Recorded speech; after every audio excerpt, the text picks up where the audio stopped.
Assalamualaikum warahmatullahi wabarakatuh. Perkenalkan, saya Anissa Pertiwi, NIM 21060064, Program Studi Ekonomi Pembangunan.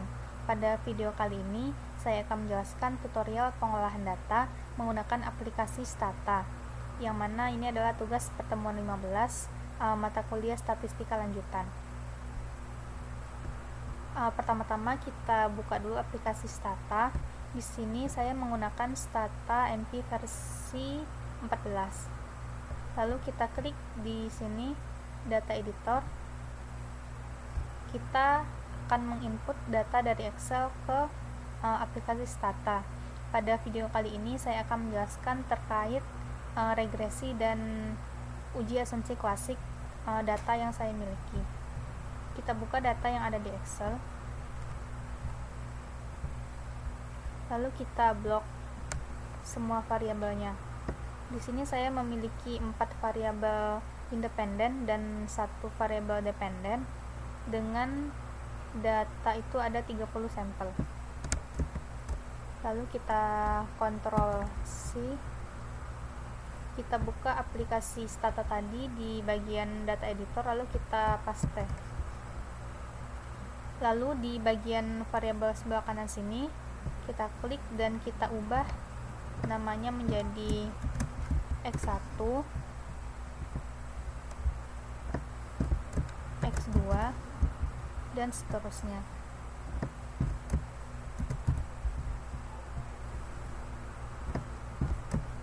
X4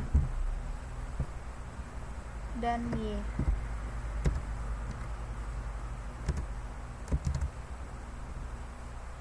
Untuk Y ini bisa kita ubah format penulisannya menjadi fixed number agar terlihat jelas semua angkanya.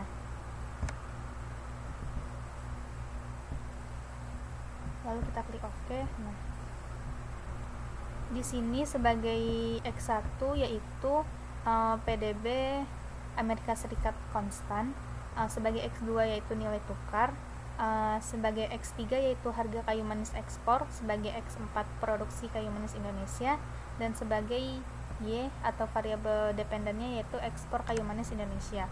Di sini kita akan menguji bagaimana pengaruh keempat variabel ini terhadap variabel dependen, ataupun bagaimana pengaruh variabel independen ini secara parsial terhadap variabel Y. Baiklah, setelah kita input data dari Excel ke aplikasi Stata ini, kita buka bagian utamanya tadi. Lalu pertama kita akan melakukan regresi, analisis regresi, yaitu kita pilih statistik, lalu kita pilih linear model and relate, dan kita pilih di sini linear regression.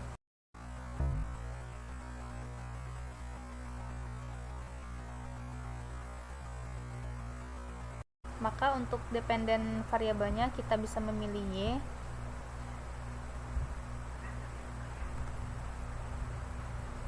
Dan untuk variabel independennya itu kita bisa memilih X1, X2, X3, dan X4.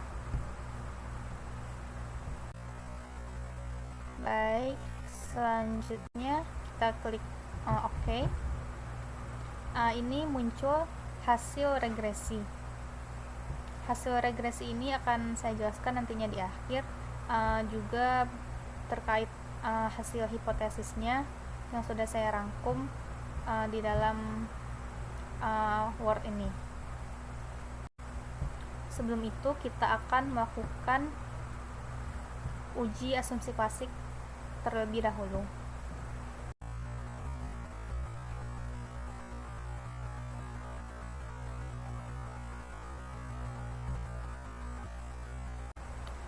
Yang pertama, uji asumsi klasik itu terdiri dari 3, yaitu uji normalitas, uji heteroskedastisitas, dan uji multikolinearitas. Yang pertama kita akan melakukan uji normalitas, yaitu kita klik statistik di sini, menu statistik, lalu kita pilih linear model and relate, lalu kita pilih di sini bisa kita pilih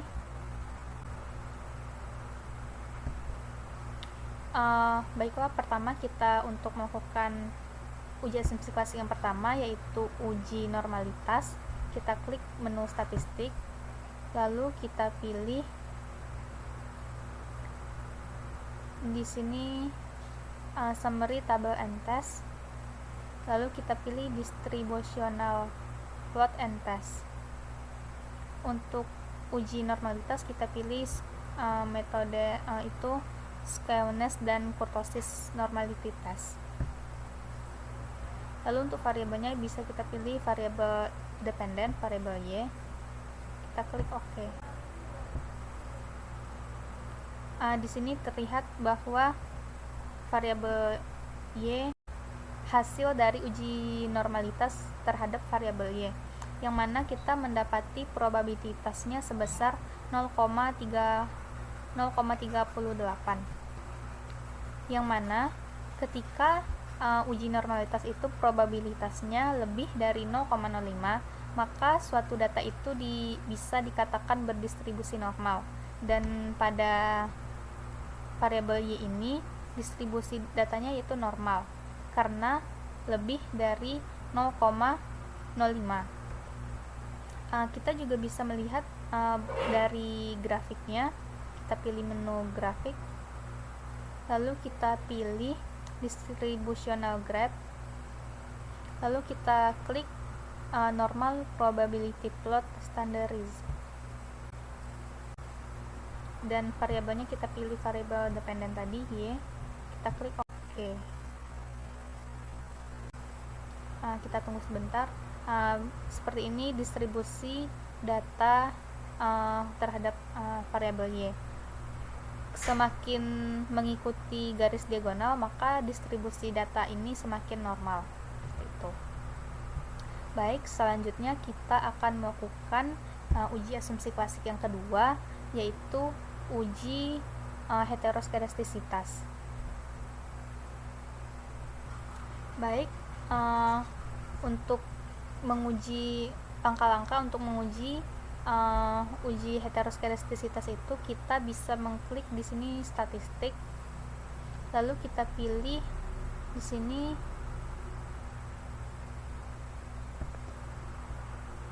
statistik, lalu kita pilih linear model and relate, lalu kita di sini bisa memilih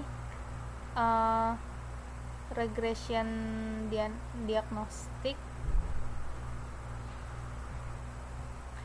Pertama kita klik statistik di sini, lalu kita pilih linear models and relate, lalu kita pilih lagi regression diagnostik, dan kita pilih specification test. Nah, di sini kita akan menguji heteroskedastisitasnya menggunakan metode Bruce-Pagan. Lalu kita klik OK, maka akan muncul di sini hasil uji heteroskedastisitasnya, yaitu probabilitasnya sebesar 0,5091, yang mana ketika probabilitas di dalam uji heteroskedastisitas ini lebih dari 0,5, maka ini artinya tidak terjadi korelasi antar variabel bebasnya, yang mana ini artinya memenuhi untuk melakukan uji regresi, dan juga artinya ini tidak masalah untuk uji asumsi klasik. Ini memenuhi standar uji asumsi klasik. Selanjutnya kita akan melakukan uji heteroskedastisitas. Kita selanjutnya akan melakukan uji multikolinearitas, yang mana uji multikolinearitas ini hampir sama dengan uji heteroskedastisitas. Caranya yaitu kita klik statistik di sini, lalu kita pilih linear model relate di sini, kita pilih linear regression, kita pilih regression diagnostik, Lalu kita pilih juga specification test. Di sini kita memilih VIF atau varian inflation factor, lalu kita klik OK.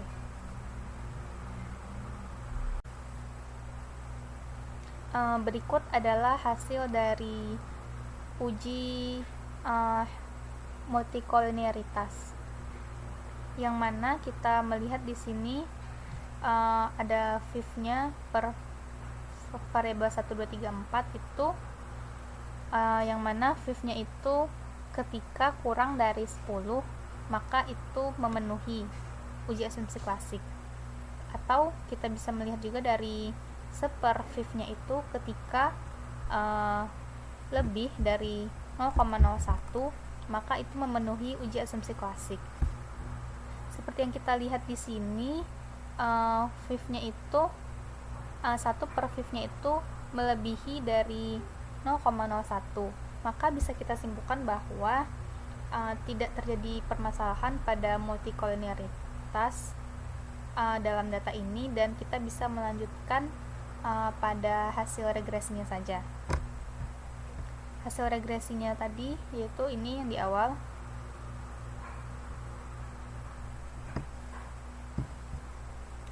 Kita memiliki data sebanyak 30 sampel. Di sini juga kita melihat probability F-nya itu sebesar 0,0000 dan R-square-nya itu 0,6619, dengan koefisien setiap variabelnya itu juga tertera di sini, dan probabilitas setiap variabelnya itu juga tertera di sini. Maka untuk hasil hipotesisnya akan saya jelaskan. Ini hasil analisis regresi berganda menggunakan stata. Ini adalah data yang kita dapat tadi, hasil analisis regresi yang kita dapat tadi. Sudah saya copy ke Word seperti ini. Nah, di sini hasil yang pertama itu dapat kita simpulkan bahwa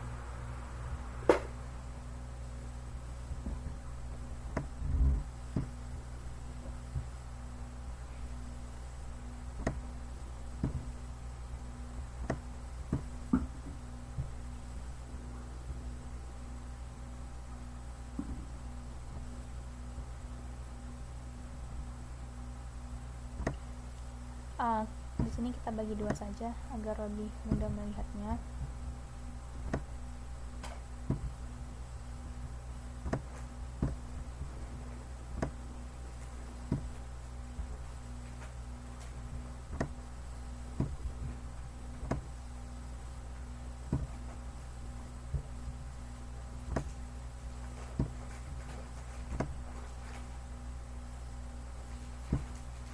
Nah, baiklah.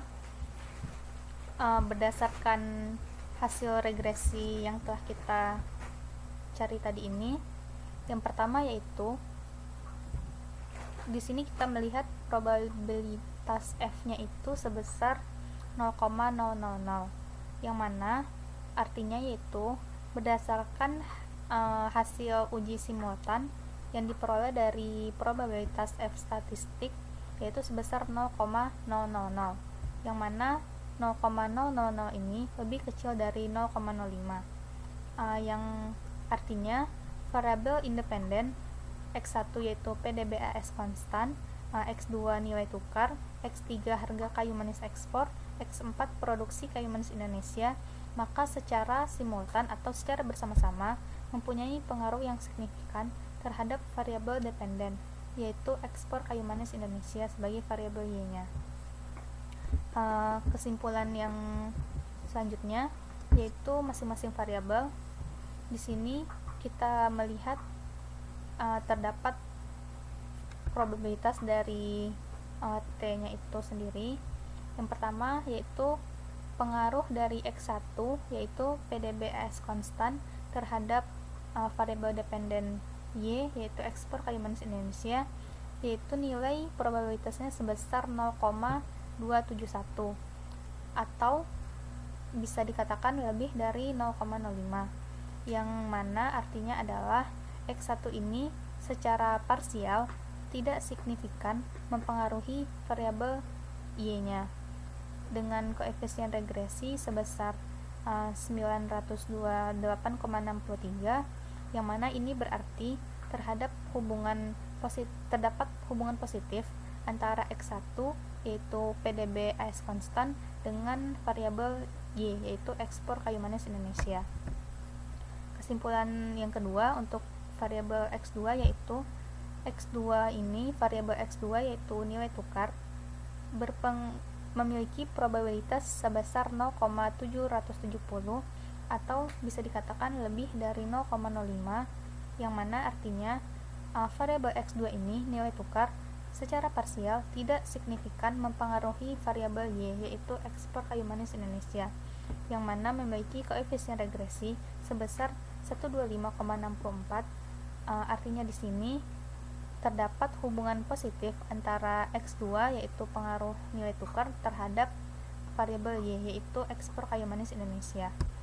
Kesimpulan yang ketiga untuk variabel X3 yaitu harga kayu manis ekspor yaitu X3 memiliki nilai probabilitas sebesar 0,624, yang mana ini artinya lebih besar daripada 0,05, sehingga harga kayu manis ekspor yaitu X3 secara parsial tidak signifikan mempengaruhi variabel Y yaitu ekspor kayu manis Indonesia dengan koefisien regresi sebesar 441, yang mana artinya yaitu terdapat hubungan positif antara X3 yaitu harga kayu manis ekspor terhadap variabel Y yaitu ekspor kayu manis Indonesia.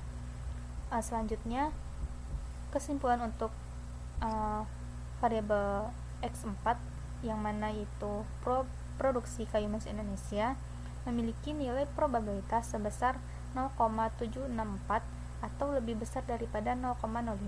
Artinya di sini variabel X atau produksi kayu manis Indonesia secara parsial tidak signifikan mempengaruhi variabel Y atau ekspor kayu manis Indonesia dengan koefisien regresi sebesar 11,31.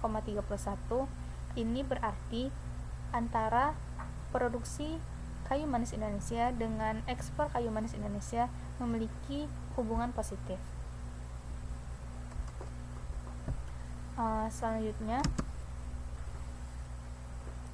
dari hasil estimasi nilai koefisien di sini kita dapatkan koefisien determinasinya itu sebesar 0,6619, yaitu koefisien determinasi itu di tabel ini dinyatakan sebagai R-square,